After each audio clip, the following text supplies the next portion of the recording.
meus caros ouvintes de Lendas do Mundo, preparem-se para adentrar um relicário de inocência e pavor, escondido nas profundezas de uma casa japonesa, onde o inanimado ganha uma vida perturbadora. Já sentiram a maciez de uma mecha de cabelo de criança? Pois imaginem que essa mesma mecha possa crescer e se contorcer, sem que haja uma fonte viva. Hoje não lhes trarei um monstro que espreita das sombras, mas algo muito mais sutil e infinitamente mais íntimo. A lenda de Okiku Ningyo, a boneca amaldiçoada. No ano de 1918, a pequena cidade de Iwamizawa, em Hokkaido, no Japão, era um remanso de tradição e neve. Longe do bulício de Tóquio, as casas de madeira, com seus telhados inclinados, abrigavam famílias simples, ligadas à terra e aos antigos costumes. Foi ali que, durante uma visita à exposição da Grande Paz em Sapporo, um jovem chamado Eikichi Suzuki comprou um presente para sua irmã mais nova, Kikuko, uma menina de 3 anos com cabelos lisos e pretos como a noite. O presente era uma boneca tradicional japonesa, de kimono elegante e olhos brilhantes. Kikuko, encantada, a nomeou Okiku. Era apenas um brinquedo, um símbolo de carinho entre irmãos. Mas, naquela época, em Iwamizawa, ninguém poderia prever que a inocência de um presente daria origem a um pesadelo que desafiaria a própria lógica da vida e da morte. A boneca Okiku tornou-se a companheira inseparável de Kikuko. A menina a levava para todos os lugares, dormia com ela, sussurrava segredos em seu ouvido.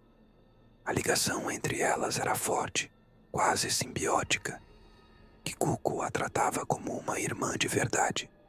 A alegria que a boneca trazia para a vida da menina era palpável. Mas essa alegria estava destinada a ser efêmera. Em uma tarde fria de inverno, Kikuko adoeceu subitamente, com uma gripe que se transformou em pneumonia. Em poucos dias, a fragilidade de seu pequeno corpo cedeu e ela faleceu. A perda devastou a família Suzuki. A casa, antes cheia de risos infantis, mergulhou em um luto pesado e opressor. No altar da família, um pequeno memorial foi montado para Kikuko.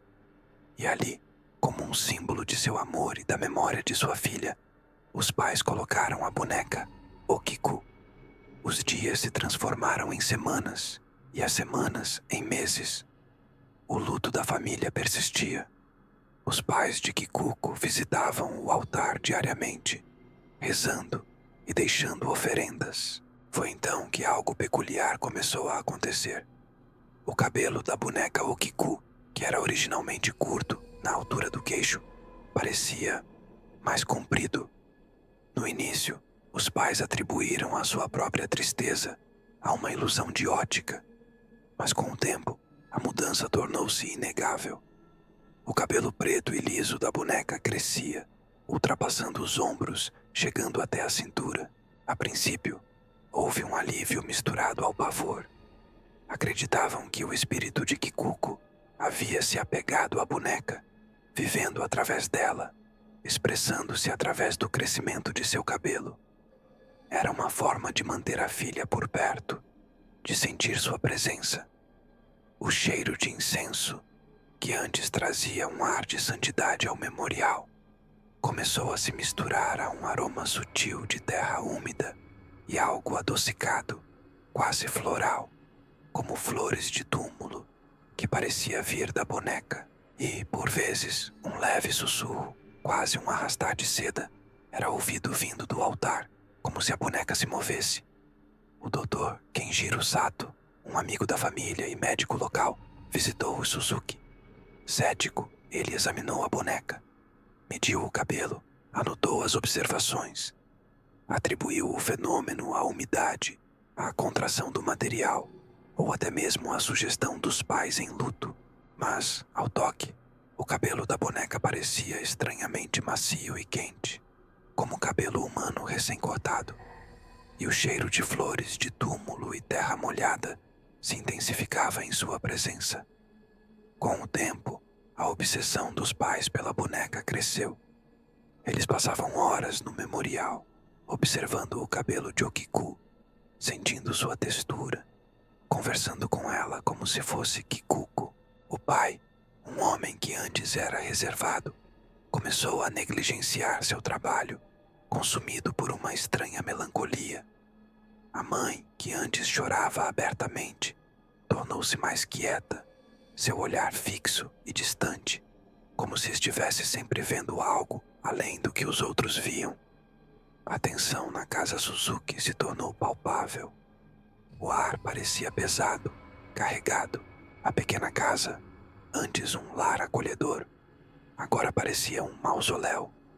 Os poucos vizinhos que se aventuravam a visitar o Suzuki sentiam um frio inexplicável ao se aproximarem do altar e juravam ouvir um choro infantil vindo do quarto vazio de Kikuko, ou um riso suave que parecia vir da própria boneca.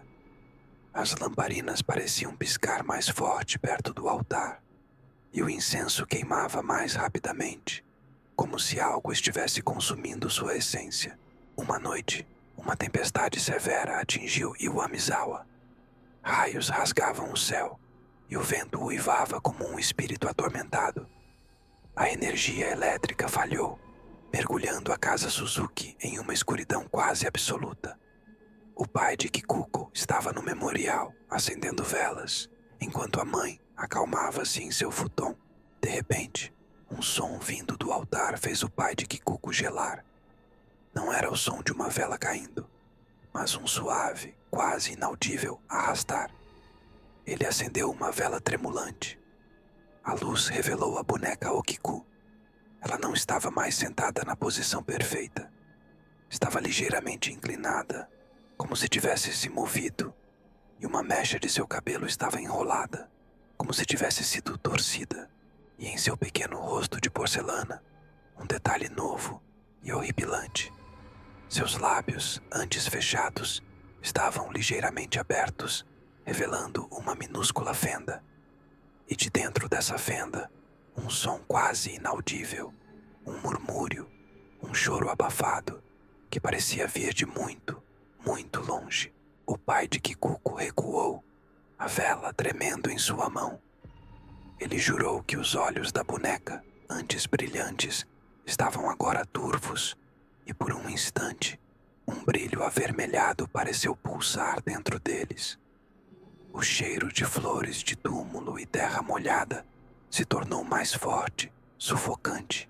Nos dias seguintes, a boneca Okiko começou a exibir um comportamento ainda mais inquietante. O cabelo crescia em um ritmo alarmante, tão comprido que se arrastava pelo chão do altar. E o som, não mais um choro abafado, mas um sussurro distinto, repetitivo, que parecia vir dos lábios da boneca. Palavras arrastadas, incompreensíveis no início, mas que os pais, em sua obsessão, começaram a tentar decifrar.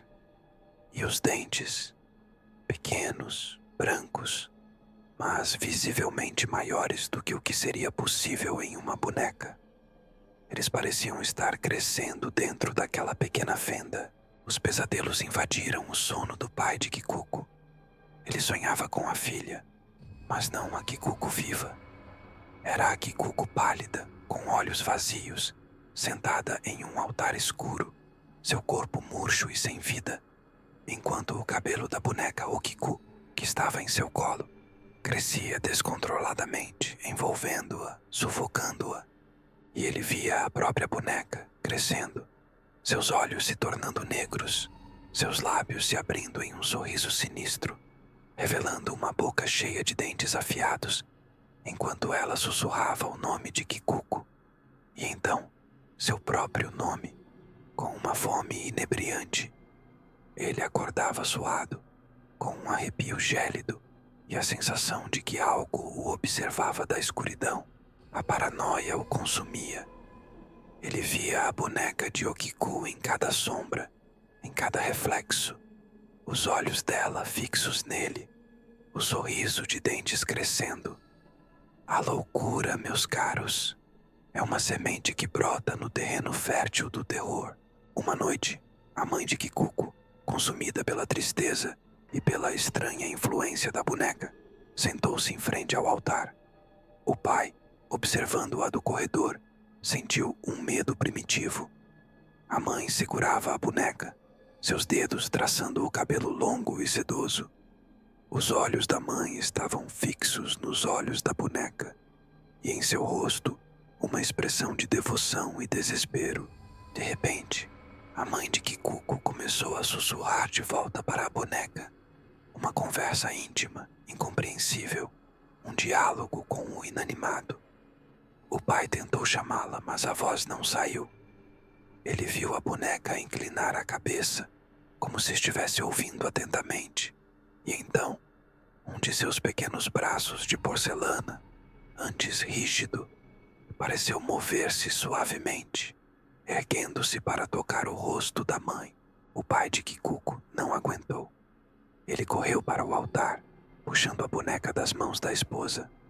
A mãe gritou, não de raiva, mas de um desespero profundo, como se ele estivesse tirando dela a própria vida. O pai jogou a boneca no chão e, ao fazê-lo, ouviu um som. Não o som de porcelana quebrando, mas um lamento agudo, um choro infantil, seguido de um som úmido, quase como um estalo. Quando ele olhou para a boneca Okiku no chão, seu coração parou.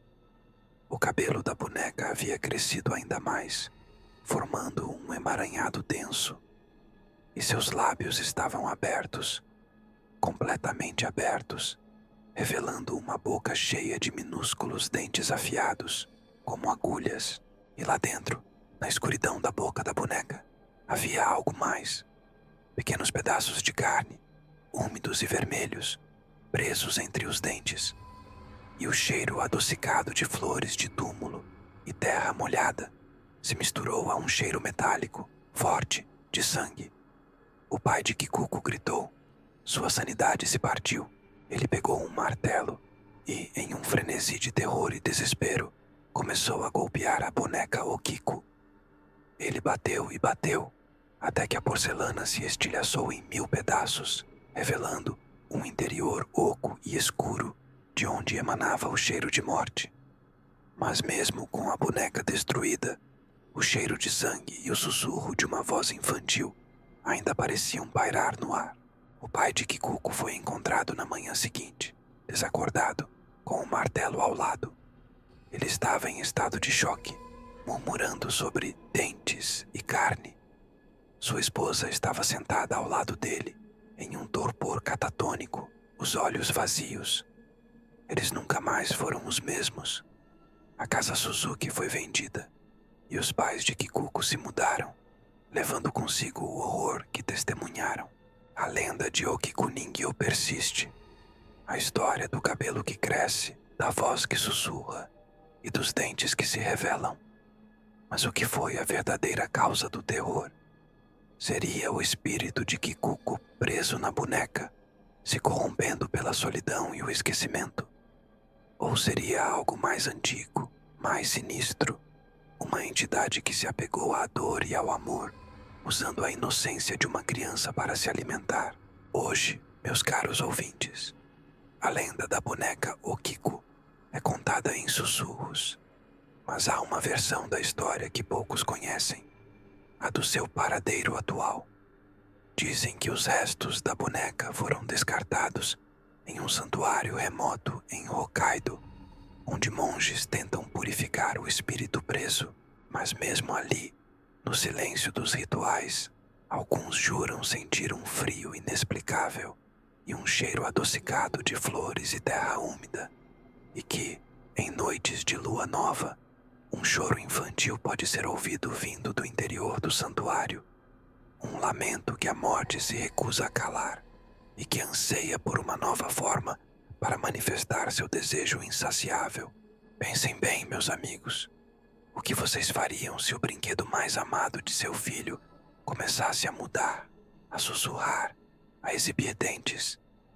Vocês acreditam que a inocência pode ser uma porta para o horror?